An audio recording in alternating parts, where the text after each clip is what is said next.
Well, first of all, Monsieur Davignon, looking to the picture, we didn't get older, the picture that was up before.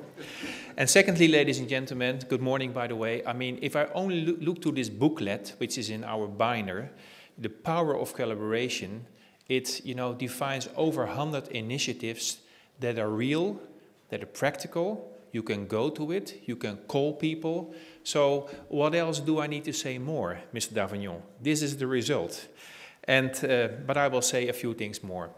So my name is Harry van Dorenmalen, I'm chairman of IBM, and I thought in 10 minutes I'll give you an update on basically on 3 points. First, I'd like to say something on the world we are living in. Most of the things you know, but allow me for a few minutes. Secondly, I'd like to say a few words on the evolution of CSR, what I see happening. And finally, I like to conclude with 3 things that we learned in our company that really are the game changers by having, like Mr. Van Rompuy said, CSR in a lip service format or in a professional, serious format. That would be the game changer. So let's look at the environment. So my view is the following. We thought 10 years ago that countries like India and China were growing forever and we never see them back. 10% growth, double digit, etc. Guess what? Even these countries have their share of challenges in terms of infrastructure. The Americans are never down. They have this initiative now from scaly gas. They want to be energy independent of the world. So they found a new fight and they're going for it. Brazil, a country that we always talk about the Copacabana, and now suddenly Brazil is an enormous, strong economy. And if they even get to the oil and the gas in the ground in terms of minerals, they will even be more rich, if you will. Africa, we talk about Africa a lot, and we're getting more attention to Africa. IBM most recently opened a research lab in Kenya, by the way. So more attention. And then we have Europe. And we always have the perception that Europe, what is Europe doing? Well, my belief is that Europe has all the assets in its hands, has regulations, has policies, has strategies, but the key is that the Europeans themselves, in the member states and on the ground, with companies, with NGOs, with our youngsters in this environment, we need to do the work.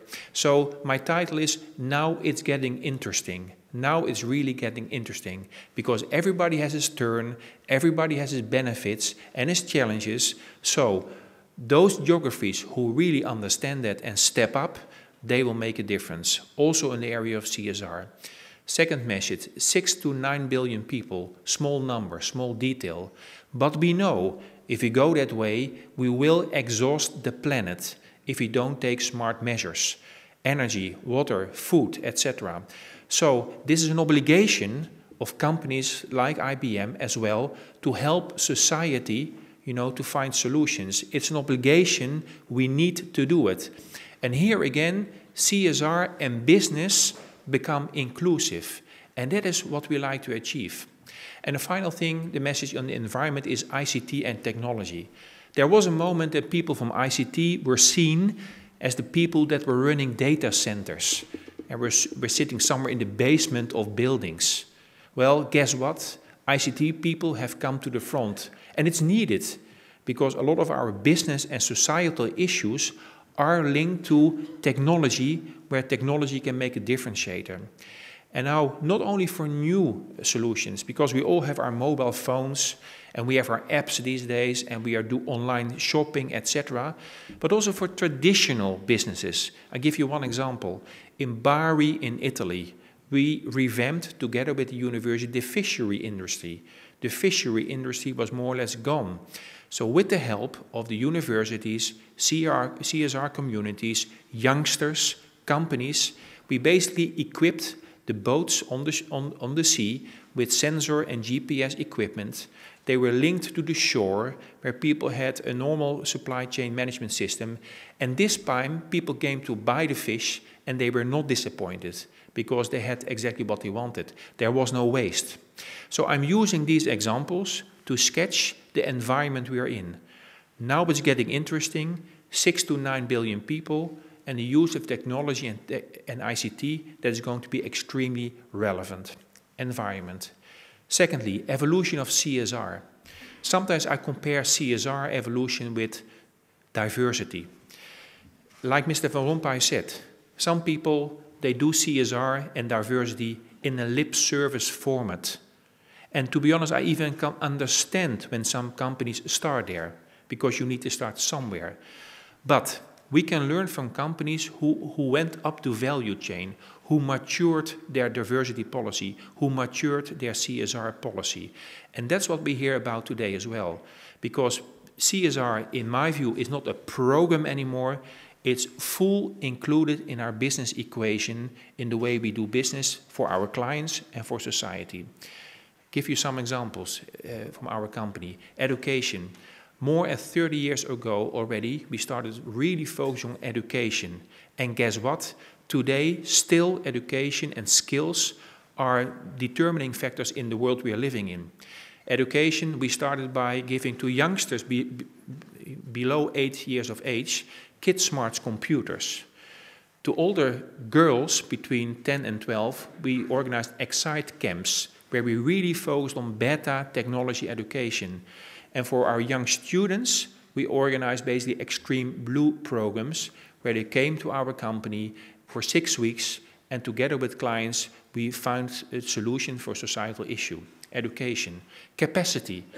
I mean, for 8 years in a row, our company is running what we called World Smart Community. That means that while we're sitting here, your computer is not working.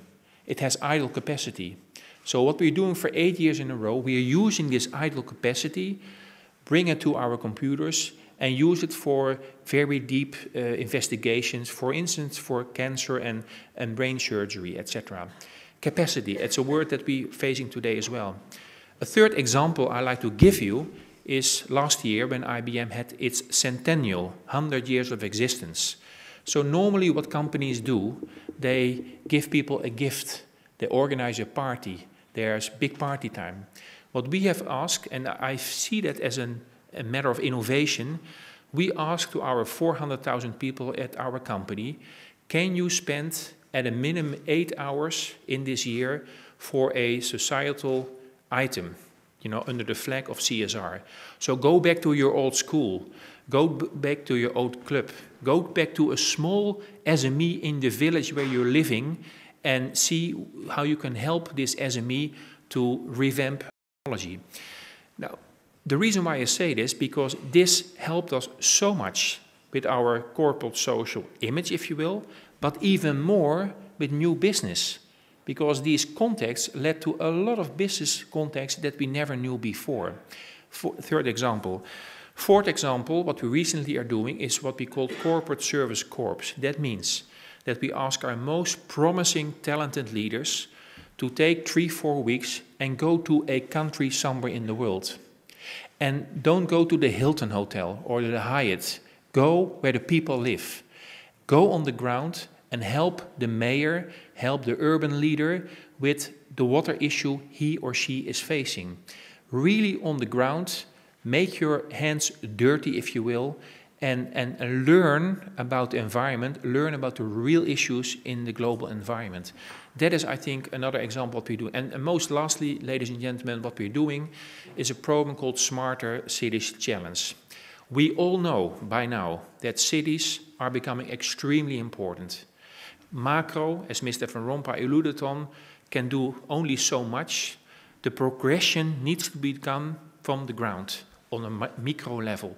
There is the action. So Smarter Cities Challenge is basically that we invited 100 cities in the world, and of which 30 are in Europe, to work with us for 4 to 6 weeks, and we are putting $50 million into that program to really work on a combined solution. So as an example, we work with the city of Eindhoven, where we helped them in their safety and security planning. We worked with the city of Nice in their integrated transport system.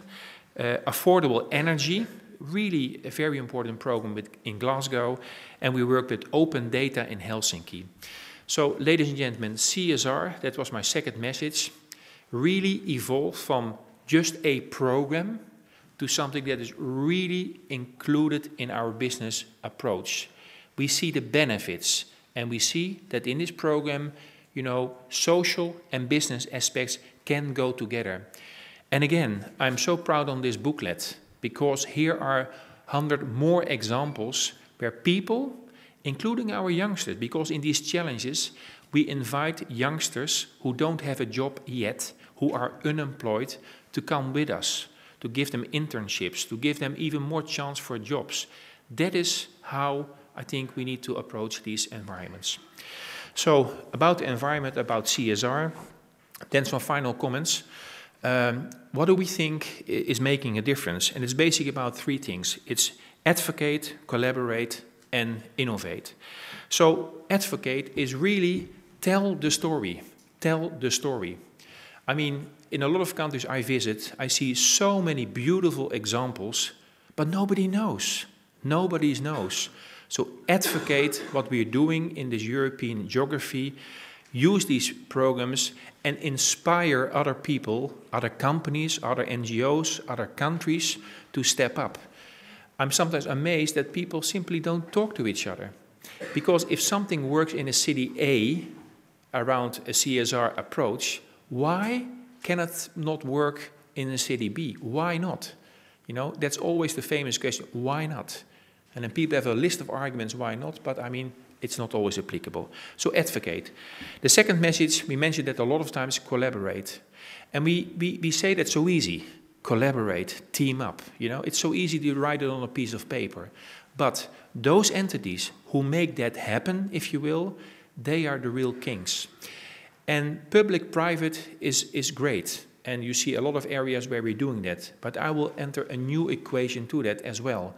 That's what I call the pop-up generation. The pop-up generation is really these citizens, these patients, these students, these youngsters that by now have become so knowledgeable, they have such a vested interest that they want to play along in the game. So in a lot of cities, you see what we call living labs.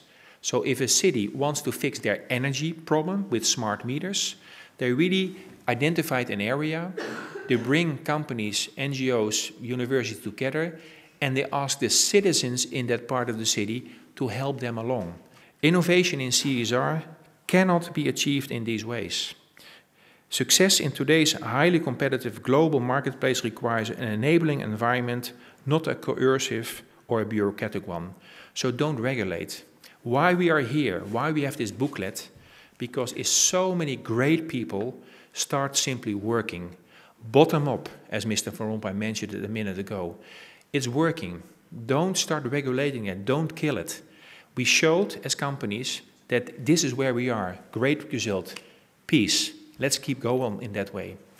To conclude, ladies and gentlemen, I always like to close with a one-liner. You know, it's not because we are an American company, because we're a European company, but I like this statement. You know, personal is powerful. I really would wish that all of you today, tomorrow, will leave, go back to your country and say, we are leaders in CSR. We are the happy few. We make these things happen. So the question is, what do we go do? What are we going to make personal to be back here in 2 years again and to say, well, this was a nice start. Remember, it was a nice start. But since then, we evolved even further. You know, advocate, collaborate, innovate. Personal is powerful. Thank you very much, ladies and gentlemen.